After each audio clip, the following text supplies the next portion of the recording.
Good morning, children. I hope you all are doing well. Today, in this class, I have taken up the poem that is The Last Bargain, written by Rabindranath Tagore. According to Rabindranath Tagore, everything comes to us that belongs to us if we create the capacity to receive it. So, the poet laureate, the philosopher, says that everything, whatever we wanted to achieve in our life, we can achieve it only through the willpower, only through the interest, by working hard, by showing the perseverance to achieve the goal. In order to achieve our goal, one needs to work hard. Unless we work hard, we will never ever get the fruit. That is what the beautiful quotation says about the present poem, The Last Bargain, which says about here the poet is searching for something which is eternal. Although in the poem the poet is in need of job, he's searching for the job which will leave him for eternal. Will be there is satisfaction till throughout his life there will be lots of satisfaction, freedom which will ever last. Such kind of eternal satisfaction has been portrayed through this poem, The Last Bargain. Let us read the poem now. Rabindranath Tagore was born on 7th May 1861 and he died on 7th August 1941. He was a Bengali poet, writer, composer and painter. Rabindranath Tagore became the first non-European to win the Nobel Prize in Literature in 1913 for his collection of poems Gitanjali. He was a very well-known poet and he has written a lot of poems in blank verse. Let's talk about this poem, The Last Bargain. This poem is written in free verse, meaning that it has no rhyme scheme. It conveys the idea that material wealth, power, and beauty are worthless things because they are not eternal, they don't stay forever. So you should not keep running after them. The poet is in search of a metaphorical job which will give him eternal bliss and freedom. So the poet is searching for something which will stay with him forever. Although he's searching for a job, but he is searching for something which will stay with him forever. He's searching for a satisfaction which is eternal, a freedom which is eternal, which will live beyond life. Right? So this was the introduction of the poem and the poet. Let's read the poem now. Come and hire me, I cried while in the morning. I was walking on the stone-paved road. Sword in hand, the king came in his chariot. He held my hand and said, I'll hire you with my power. But his power counted for naught, and he went away in his chariot. In the heat of the midday, the houses stood with shut doors. I wandered along the crooked lane. An old man came out with his bag of gold. He pondered and said, I'll hire you with my money. He weighed his coins one by one, but I turned away. It was evening. The garden hedge was all aflower. The fair maid came out and said, I will hire you with a smile. Her smile paled and melted into tears, and she went back alone into the dark. The sun glistened on the sand, and the sea waves broke waywardly. A child sat playing with the shells. He raised his head and seemed to know me and said, I hire you with nothing. From thenceforward, that bargain struck in child's play made me a free man. So let's start analyzing the poem stanza-wise. This is the first stanza. Come and hire me, I cried while in the morning. So I here is the poet. The poet says, come and hire me. He was crying out, this is morning time and he's crying out, he's open for job opportunities, looking for a job and he's saying, come and hire me, come and employ me, right? Give me a job. I was walking on the stone paved road. So he's walking on the road which is stone paved. and he sees that sword in hand, the king came in his chariot. So he sees that a king was approaching him, he was coming towards him with a sword in hand. A chariot is a two-wheeled horse drawn vehicle. I'll show you a picture. This is the picture of a chariot, and here's a king. So the king was coming towards him with a sword in hand. And what does the king tell him? He says, he held my hand. He is a king here. I is a poet here. I will hire you with my power. So the king is offering him power. He says that I will hire you with my power. Because I am powerful, I'll hire you with my power. But his power counted for naught. Naught means nothing. His power counted for naught.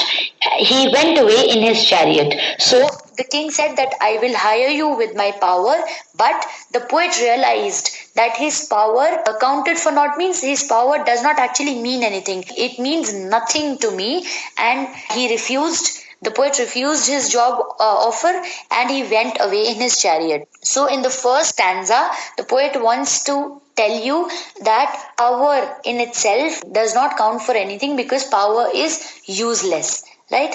Let's move on to the second stanza. In the heat of the midday, the houses stood with shut doors. So, in the first stanza, it was morning time. Now it is midday. It is noon time, and it is very, very hot. So, in the heat of midday, the houses stood with shut doors. The houses have shut doors. Everybody is inside the house. I wandered along the crooked lane. Wander means to roam around. The poet is roaming around. And why is he roaming around? Because he wants to look for a job. And he's wandering around the crooked lane. Crooked means curved, something which is not straight. So he's wandering along the crooked lane. An old man came out with his bag of gold. Suddenly he saw an old man, and this old man had a bag full of gold. He pondered and said, I will hire you with my money. Ponder means to think deeply, right? So this old man thoughtfully said, I will hire you with my money. If you work for me, if you give me your services, I will hire you with my money. I will give you my money. So this old man has money to offer. Unlike the king who had power to offer to him, this old man has money to offer. He weighed his coins one by one, but I turned away. So this old man started to weigh his coins one by one. Weigh means he's basically showing his coins to this man and saying that I will hire you with my money, but the poet says that I turned away because he was not impressed with this old man's money, and he thinks that even money is useless. He will not get the satisfaction that he is looking for through money. So he does not want this old man's money. So let's move on to stanza number 3. It was evening. The garden hedge was all aflower. The fair maid came out and said, I will hire you with a smile. So now it is evening. In the first stanza, it was morning when the king approached him. In the second stanza, it was noontime when he met an old man. Now it was evening. The garden hedge was all aflower. Hedge is a barrier of bushes. It could be flowers, it could be bushes, it could be shrubs, it could be anything. So this is a picture of a hedge, which is a flower. There are a lot of flowers on this hedge. So it was evening time, the flowers were blooming. The fair maid came out and said, I will hire you with a smile. Fair maid means beautiful girl. Maid is a girl, and fair means beautiful here. So a fair maid came, a beautiful girl came out and said, I will hire you with a smile. This girl was very beautiful, and she said, I'm so beautiful, I will hire you with my smile. But her smile paled and melted into tears, and she went back alone into the dark. So the poet realized that her smile is not something which will live on forever. If you are happy, if you're smiling, you will not be the same way forever, right? Your emotions keep on changing. So you will not be the same way forever. Your beauty fades away after a while. So her smile paled and melted into tears. She was smiling, but her smile paled.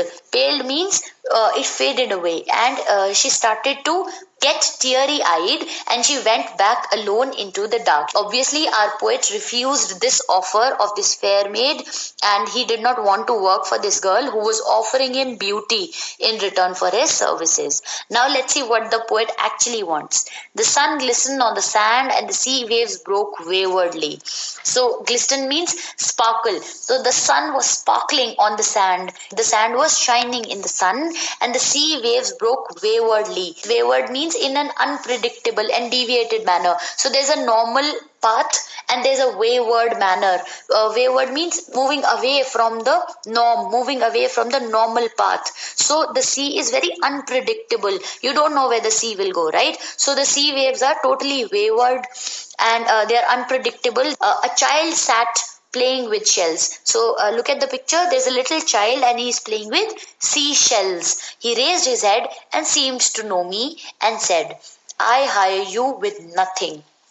So this child offers this man a bargain in which he says that I hire you with nothing.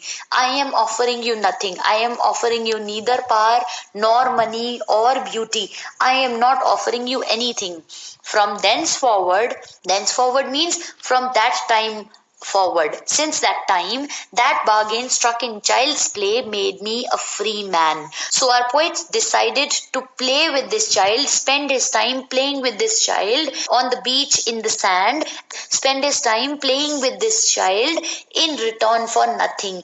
And this innocence, this pure innocence that this child has, the very fact that this child is offering him nothing, neither beauty nor power, nothing, is the best bargain according to our poet. And why is this bargain the best bargain? Because it made him a free man. He is free from all the bondages that money, power and beauty bring with them, right? He is a free man. He can play freely. He can be as innocent as a child. He can play with this child. There are no expectations, nothing else. So he is a free man. This child is offering him innocence, freedom, right? And that is why he thinks that this is the best bargain. So he is giving his time, and in return for which he is becoming a free person, and that is why this is the best bargain. So our poet who was looking for a job finally decided to spend his time with a child playing on the beach. So that was it for the poem. I've explained the poem to you. Let's analyze the major themes now. The first theme is freedom.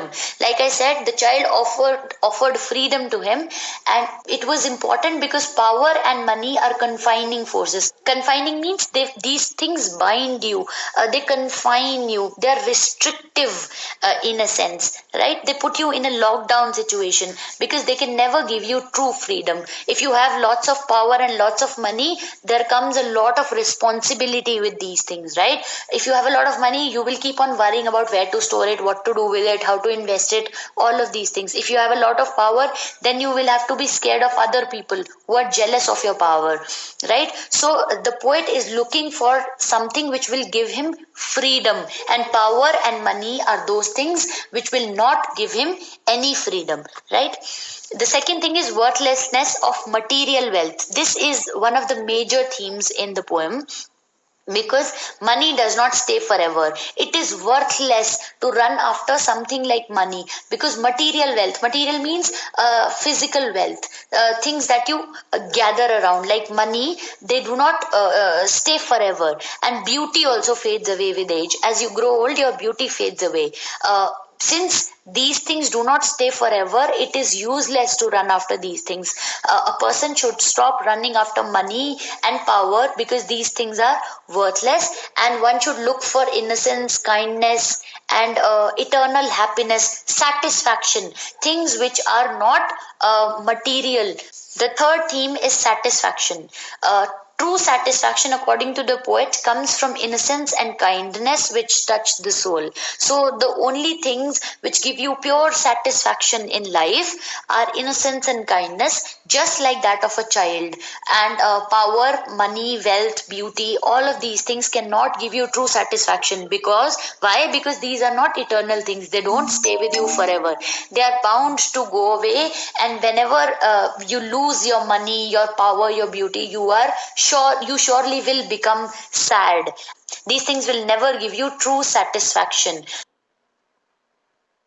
So, this is all about the poem The Last Bargain. At last, the poet realizes that the true satisfaction comes only from the innocence and the kindness, not from the freedom, not from the power, money, or the material wealth.